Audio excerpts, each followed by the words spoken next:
اعوذ باللہ من الشیطان الرجیم بسم اللہ الرحمن الرحیم اللہ یعلم ما تحمل کل انثی، اللہ خوب جانتا ہے کہ ہر مادہ چاہے وہ حیوانات میں سے یا انسانوں میں سے ہے وہ کیا اٹھائے ہوئے ہے، اس کے رحم میں کیا ہے۔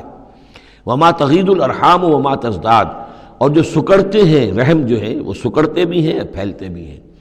جب حمل ہوتا ہے، جیسے بچہ بڑھتا ہے تو وہ رحم جو ہے پھیلتا ہے، اور جب وضع حمل ہو جاتا ہے پھر وہ رحم سکڑتا ہے۔ وَكُلُّ شَيْءٍ عِندَهُ بِمِقْدَارٍ، اور ہر چیز اللہ تعالیٰ کے ہاں ایک اندازے کے مطابق ہے، یہ بالل ٹپ نہیں ہو رہا ہے، ہر چیز کا ایک قانون اور قاعدہ مقرر ہے۔ عالم الغیب والشہادۃ الکبیر المتعال، وہ جاننے والا ہے پوشیدہ کا بھی اور ظاہر کا بھی، جو سامنے ہے اس کا بھی اور جو چھپا ہوا اس کا بھی۔ الکبیر ہے، بلکہ اللہ کے ناموں میں سے المتکبر بھی ہے، المتکبر، یہ سورہ حشر میں آپ پڑھیں گے۔ اور وہ المتعال ہے، بہت بلندی والا، بلند ہونے والا۔ سواء منکم من اسر القول ومن جہر بہ، تم میں سے برابر ہیں وہ لوگ جو اپنی بات چھپاتے ہیں دل میں اور وہ کہ جو ظاہر کرتے ہیں۔ ومن ہوا مستخف باللیل، اور وہ کہ جو رات کے وقت چھپتا پھر رہا ہے۔ وسارب بالنہار، اور وہ کہ جو دنوں میں گرگریوں میں پھر رہا ہے۔ یعنی اللہ کے علم کے اعتبار سے تمہارا چھپانا، تمہارا عام کرنا، تمہارا چلنا پھرنا، رات کو کہیں سونا، یہ ساری چیزیں اللہ کے برابر ہیں۔ اللہ کے لیے تو ہر وقت آنے واحد میں تم ان کے سامنے موجود ہو۔ لہو معقبات من بین یدیہ، اس کے لیے پہرے دار اس نے مقرر کر رکھے ہیں تمہارے ان کے سامنے، جو من خلفہ ہی، اور اس کے پیچھے بھی، یحفظونہ، وہ اس کی حفاظت کرتے رہتے ہیں۔ یہ ہم پہلے بھی پڑھ چکے ہیں سورہ انعام میں آیت نمبر 61 میں۔ یرسل علیکم حفظہ، اللہ تعالیٰ تمہارے اوپر اپنے طرف سے محافظ بھیجتا ہے۔ گویا کہ باڈی گارڈز اللہ کی طرف سے، جب تک موت کا وقت نہیں آیا ہے فرشتے ہماری حفاظت کر رہے ہیں کہ ابھی ان کا مہلت ہے اور ابھی ان کے امتحان کا وقت ہے، لہذا وہ حفاظت کرتے ہیں۔ لہو معقبات من بین یدیہ، انسانوں کے سامنے بھی، ومن خلفہ، ان کے پیچھے بھی، یحفظونہ، جو اس کی نگہبانی کرتے ہیں، من امر اللہ، اللہ کے حکم سے۔ ان اللہ لا یغیر ما بقوم حتی یغیروا ما بانفسہم، یقیناً اللہ تعالیٰ کسی قوم کے حالات نہیں بدلتا، جو بھی کچھ ہوتا ہے اس قوم کے ساتھ، جب تک کہ وہ نہیں بدل دیتے جو کچھ ان کی جانوں میں ہوتا ہے، جو کہ ان کے دلوں میں ہوتا ہے۔ خدا نے آج تک اس قوم کی حالت نہیں بدلی، نہ ہو جس کو خیال آپ اپنی حالت کے بدلنے کا۔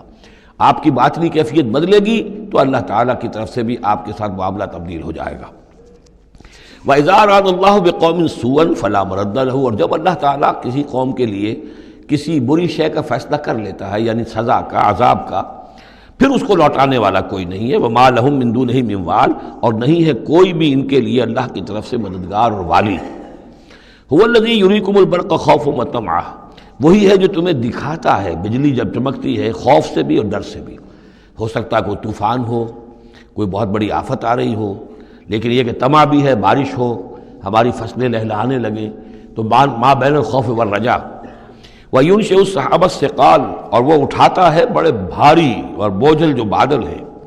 وَيُسَبِّحُ الرَّعْدُ بِحَمْدِهِ، اور رعد جو ہے جب کڑک ہوتی ہے تو وہ بھی در حقیقت اللہ کی تسبیح کر رہی ہوتی ہے اور اللہ کی حمد کر رہی ہوتی ہے۔ وَالْمَلَائِكَةُ مِنْ خِیفَتِهِ، اور اللہ تعالیٰ کے جو فرشتے ہیں وہ بھی اللہ کے ڈر سے اس وقت حمد کرتے ہیں اور اللہ تعالیٰ کی تسبیح کرتے ہیں۔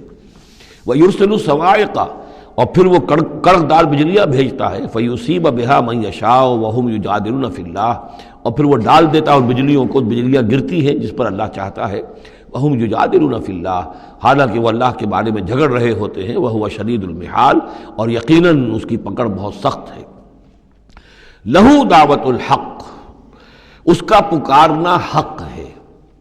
دو معنی اس کے ہیں، یعنی اس کو پکارا گیا تو گویا کہ ایک واقعی ہستی کو پکارا گیا جو سننے والی ہے اور اس پر قادر بھی ہے کہ تمہاری دعا کو سنے اور قبول کرے۔